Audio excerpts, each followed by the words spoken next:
ఎంబడే గూగుల్ చేస్తారు, లేదంటే ఏదో ఒక సర్చ్ ఇంజన్లో యాహూలను లేదంటే సంథింగ్ ఎక్కడో ఒక దగ్గర సర్చ్ ఇంజన్లో సర్చ్ చేస్తారు. దీనిపైన రిజల్ట్ ఎంత వచ్చింది, ఏమొస్తుంది, అది ఏం చెప్తున్నాను.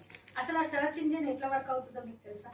ఇప్పుడు ఒక 10 మంది ఉన్నారమ్మా, ఆర్టికల్స్ రాసేవాళ్ళు అంటారు అనమాట. వాళ్ళు ఇప్పుడు వెబ్సైట్స్ డిజైన్ చేస్తారు, వెబ్సైట్స్లో డేటా పెడతారు, అన్నింటిలో అన్ని డేటా పెడుతూ ఉంటారు కదా.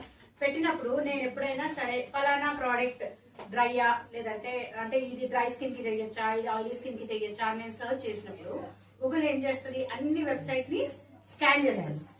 స్కాన్ చేసి అందులో 70% ఎవరైతే ఏది చెప్తున్నారో అదే పెడుతుంది, 30% చెప్తున్నది పెట్టరు.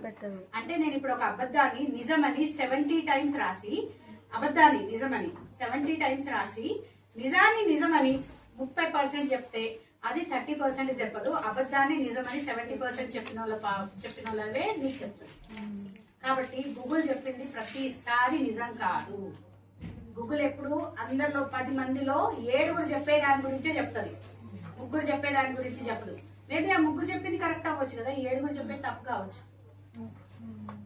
కాబట్టి గూగుల్ని నమ్మి మీ నిర్ణయాలు తీసుకోకండి.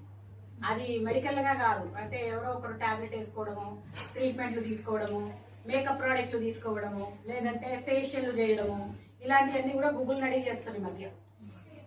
కాబట్టి గూగుల్ ఎప్పుడు నిజాలు చెప్పదమ్మా, అది సత్య హరిశ్చంద్రురాలు కాదు.